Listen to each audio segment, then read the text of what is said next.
Welcome back. We are grooving here. Our next guest is best known for her iconic role as Tracy Turnblad in the hit movie Hairspray, alongside the likes of John Travolta, Zac Efron and Michelle Pfeiffer. Now, fast forward 14 years and film is just as popular as ever. Actor, singer and podcaster Nikki Blonsky joins us from LA live. And Kiki, thank you so much for joining us today. Good morning, LA. Good morning,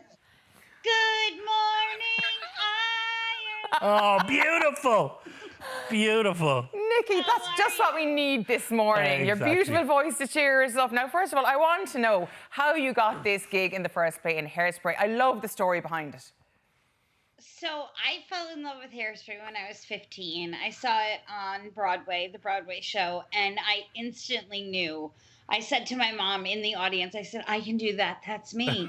That girl on stage is me. And segue to when I was 16, a year later, I saw in one of the magazines here, Backstage, which is for actors, you know, I would get it every week and see if there were any auditions that applied. And one week it said Hairspray auditions. And I was like, oh my gosh. So I went. I did 3 weeks of callbacks. They called me back a bunch of times, and eventually they told me I was too young. I didn't get it. I was devastated. But my grandmother always told me that everything happens for a reason. Yeah. So the next year, when I turned 17, on my 17th birthday, me being, well, me and stubborn, I decided to go right back on that website, and I did, and it said, we're casting the movie. And I was like, oh my gosh, what are the ages? What are the ages? And I started to scroll down, and it said ages 17 to 24. I was like, I just turned 17, like an hour ago. This is it. So they said, don't send any audition tapes. I sent an audition tape, and I went through 6 months of open call auditions. Wow, 6 months. So you had callback after callback.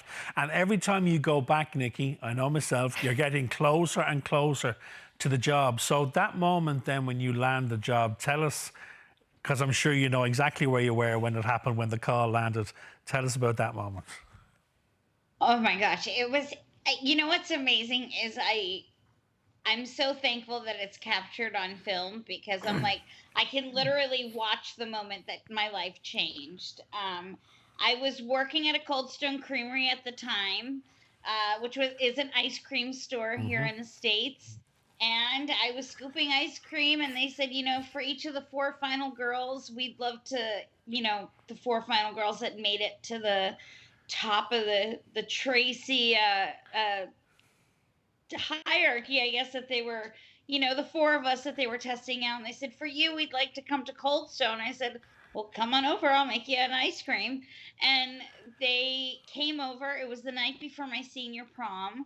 And they walked in, and it's camera crews and lights. And I come from a small town, so it was just like I was just soaking it all in. My teachers that had let me cut class to audition were there because I invited them. My bosses were there, my coworkers, and they put a laptop down in front of me, and Adam Shankman, our director, popped up, and he said, hi, it's Adam. I think you should go make yourself a big ice cream cone because it's you, honey. You got the part.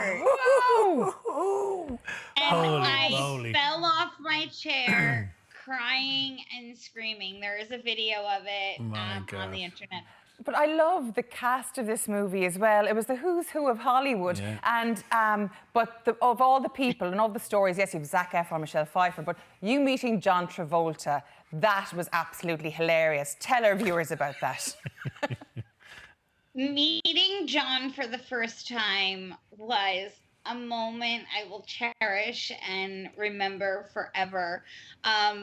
I was so excited to meet him. I have been the biggest Saturday Night Fever fan since I'm like a kid. I'm just obsessed with that movie. Grease, of course. And I've just always loved him and respected him as an actor. And when I heard that he was going to be playing my mom, I was like, this is just this is just getting better and better. Like this, it felt like Christmas, my birthday. Like it was better than all of that put together. When I found out that John was going to be playing my mom, and when I first met him, I was coming out of dance rehearsal. I was all sweaty and gross. And my director said, well, John's here. It's time to meet him. And I was like, I can't meet him all sweaty. And so he said, nope, you got to meet him now. And I went to meet him, and he looked at me, and I looked at him. And for the first time in my life, I was truly speechless. Wow. And he just looked at me, and he put his arms out, and he said, come to mama. Oh, he looks like he gives a great hug. Amazing. He gives the best hugs. And there you go. And that is us. I mean, you know, we're now just like two peas in a pod. I love him. I consider him a third parent. Wow. And he is somebody, you know, when you do jobs in Hollywood, sometimes you just move on and casts move on. But John has been an amazing mainstay in my life and a wonderful friend. And he's the greatest blessing that I've taken away from Hairspray. So when you were making the movie, Nikki, because obviously the show had been a smash hit on Broadway, there was pressure on the movie because the audiences were waiting to see it, and there are super fans of the show, the Broadway show. So did you feel that pressure on set, or did you just say, look, we're just going to go for this? And then consequently then, were you surprised with the reaction? It must have been a joyous feeling to watch and listen to the reviews the movie got. You know, I think that was kind of a little bit of the magic of our version of Hairspray. Was we did it our own way. We took the brilliance of John Waters and his original idea from 1988, that storyline, and then when you mix it with the music of Mark Shaman and Scott Whitman, brilliance. I mean, and then add a little bit of zest. And, you know, Adam Shankman, our director, had such a gorgeous vision. And I think it was a mixture of putting all of that great Hairspray content from the past and kind of making it our own. And I think that's kind of why it worked so well. It kind of became its own movie. When it came from going from relative obscurity, working in an ice cream parlor, basically, to Golden Globe nominations coming out everywhere, I mean, that must have been pretty overwhelming on a personal level. That was wild.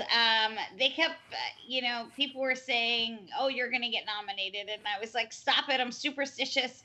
I'm so nervous. Like, I was so nervous that whole month. They kept saying it. And I was like, I'm just a kid from Long Island. Like, there's no way I'm going to get nominated for a Golden Globe, especially for my first movie. And when that news came in, and I was again completely just dumbfounded, just no words.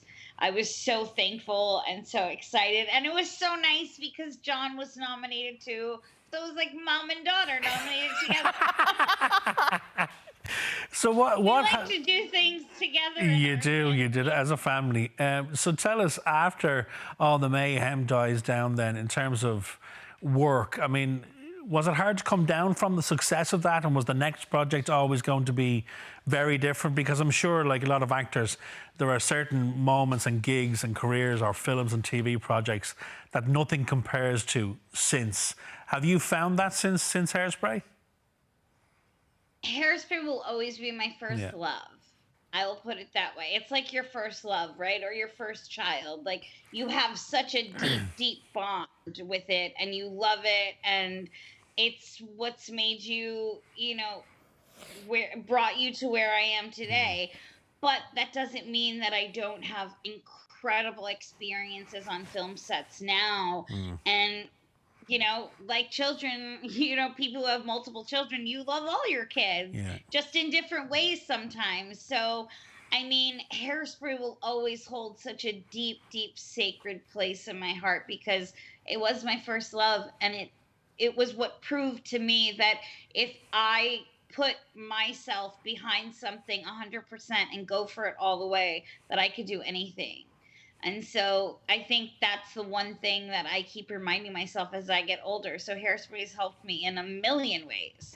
But like the movie I just finished 2 months ago or a month and a half ago is a totally different movie from Hairspray, but I had just as much fun making it because I played such a different character. Now, the music in Hairspray it's iconic. It's absolutely phenomenal. But one song I'm never going to forget, and I'm always going to look at it in a different light now, is Diana Ross's I'm Coming Out, because you chose that for a very specific purpose. Tell our viewers about that. Yes, I'm not the subtle type, really, I guess. Never. There you go. That was me, I guess, that was last summer. Yeah, so I decided to come out last summer, and why better, what better way than through song and dance? That's what I do, that's who I am, and I just was ready to let the world to know that, hey, this is me. I felt that people had gotten to know Tracy over the years, and I was really excited for them to get to know Nikki. And you received a lot of plaudits for that in terms of, people getting in touch, just saying, look, it's helping me. It's given them the courage to do similar, to follow your footsteps. Thank you. Well, there's a lot of amazing women that I look up to in this business, like Melissa Etheridge and Billie Jean King, that just have inspired me. So, well, you're doing the thankful. same, Nikki. Let's talk about Nikki Knights, because that's your new podcast. Tell us what Nikki Knights is all about. Sounds very bold. Oh my gosh, so it started at the beginning of the quarantine, and I was like, I'm going to start a podcast because I've always really loved talk shows, and I've loved interviewing people and talking with people. And Nikki Knights came about because I was like, I have to give myself something to do.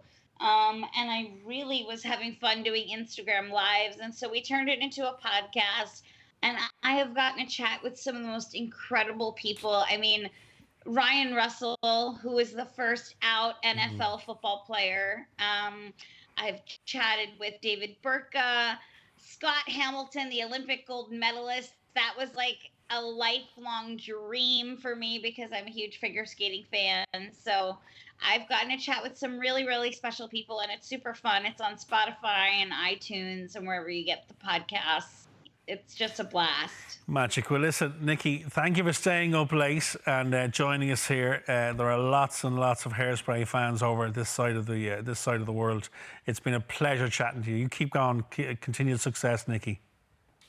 Thank you so much. The pleasure is all mine, and I'm sending you all love. Be well. Gorgeous. Right, and a reminder that Nikki's podcast, Nikki Knights, is available on Apple, Spotify, or wherever you get your podcasts.